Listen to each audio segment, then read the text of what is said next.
discuss কৰিবলৈ লৈছো first law of thermodynamics first law of থাৰ্মোডাইনামিক্সৰ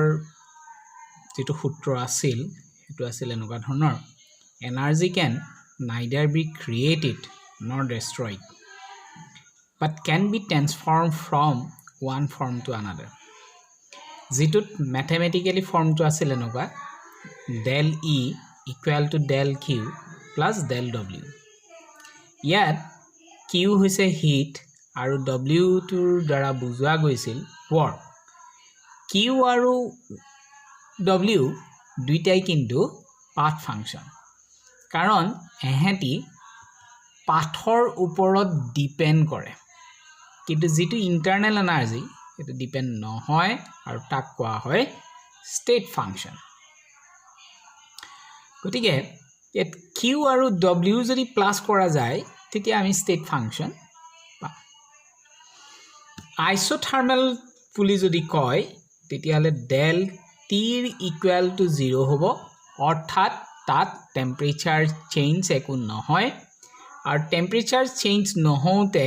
internal এনার্জিও 0 হবো কারণ তাত হিট ট্রান্সফর্ম একো নহয় আর হিট ট্রান্সফর্ম নোহোৱাৰ কাৰণে তাত যেটো ইন্টাৰনাল এনাৰ্জি চেঞ্জ হবো হেতু কনস্ট্যান্ট হবো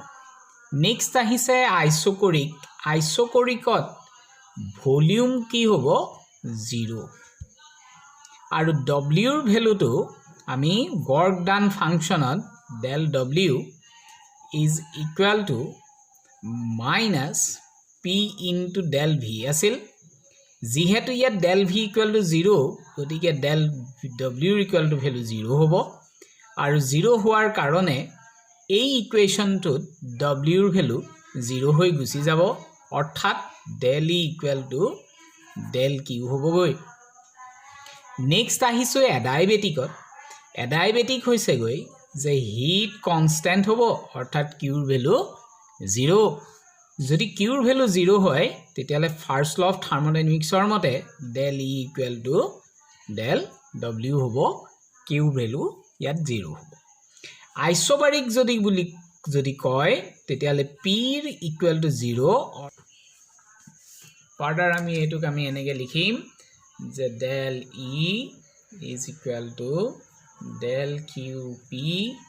minus P into del V আহিল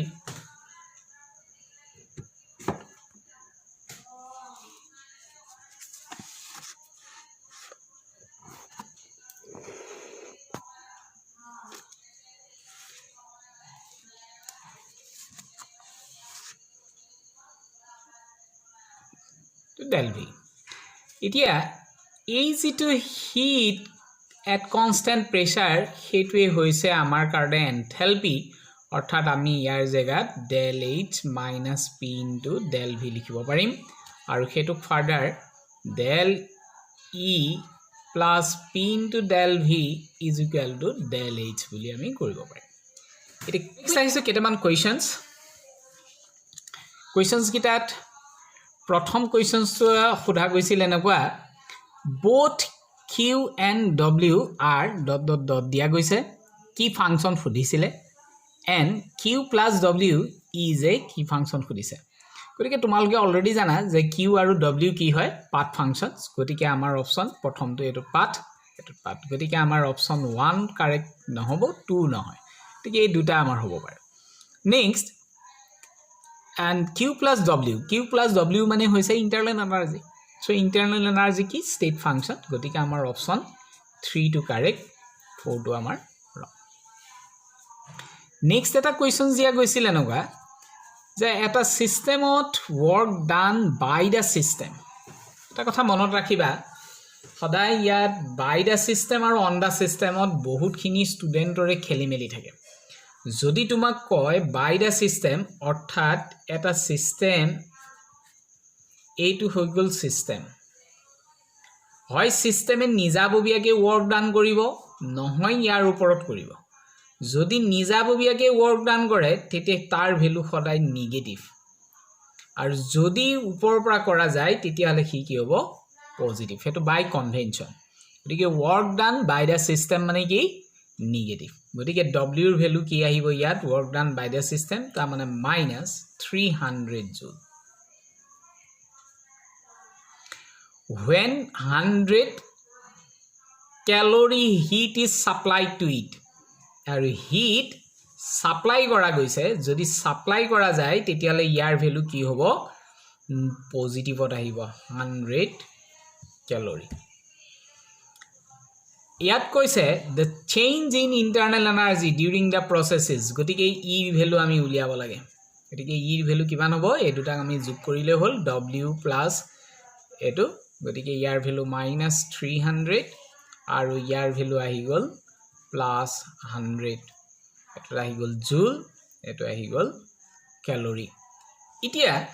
যেহেতু ইয়াৰ ইউনিট দুইটা ডিফাৰেন্স আছে গতিকে আমি হেতু কাৰণে ইয়াৰ ইউনিটটো চেঞ্জ কৰিব লাগিব ক্যালোৰিৰ কনভাৰ্জন ইউনিটটোত আমি এতিয়া এটো মাল্টিপ্লাই কৰিব লাগিব 4.3 মাইনাস টো আছে 300 জুল প্লাস সাইন দি লিখিম আমি 100 into 4.2 ৰে মাল্টিপ্লাই কৰিলে ক্যালোৰি টু জুললৈ কনভাৰ্ট হ'ব গতিকে আমাৰ ইয়াৰ ভ্যালু আহিব -300 জুল আৰু এটো পূৰণ কৰাৰ লগে লগে কিমান হ'ব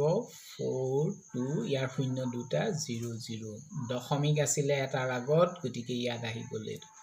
গতিকে ইয়াৰ পৰা যদি এটো বিয়োগ কৰা যায় তেতিয়ালে আমি কিমান পাম 120 joule গতিকে आंसर হল গৈ 120 joule যেটো অপশন 4 কারেক্ট 1 ইকুয়াল টু ইমান তাৰমানে ইন্টাৰনাল এনাৰ্জি দি থোৱা আছে গতিকে E1 টো দি থোৱা আছে internal energy value E next কৈছে 450 joule of heat is taken out means বাহিৰলৈ ওলাই যোৱা যদি বাহিৰলৈ ওলাই যোৱা হয় তেতিয়াহলে কিউৰ ভ্যালু কি আহিব নেগেটিভত আহিব গতিকে 450 জুল যদি এবজর্ব বুলি কয় পজিটিভ যদি ইমিশন বুলি কয় বা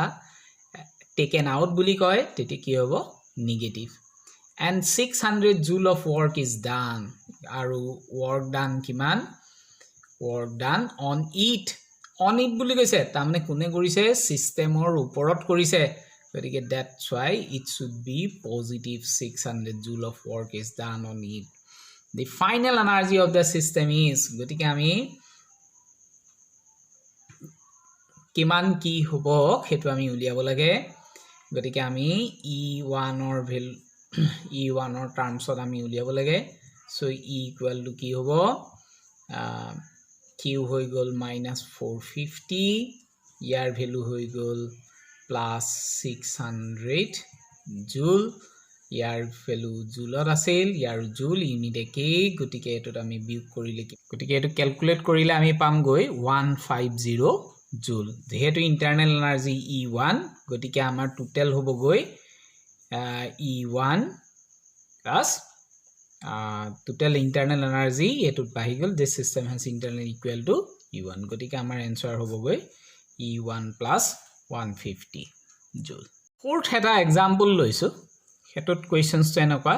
work done by a system A work done কৰিছে 8 joule গতিকে সিস্টেমে যেহেতু work done গতিকে W ৰ ভ্যালু আহি যাব -8 joule when 40 joule heat is supplied to it heat supply কৰা গৈছে গতিকে Q দিয়া হৈছে উলাই যোৱা নাই যেহেতু গতিকে Q ৰ ভ্যালু কি আহি গল পজিটিভত আহিলে 40 joule the change in internal energy of the system during the process গতিকে E ৰ ভ্যালু কি হ'ব Q plus W গতিকে Q ৰ ভ্যালু আহি গল 40 joule ইয়াৰ ভ্যালু আহি গল -8 joule গতিকে আলটিমেটলি আহি গল 32 joule আৰু that one should be positive গতিকে positive 32 joule তাৰমানে অপশন 1 is the correct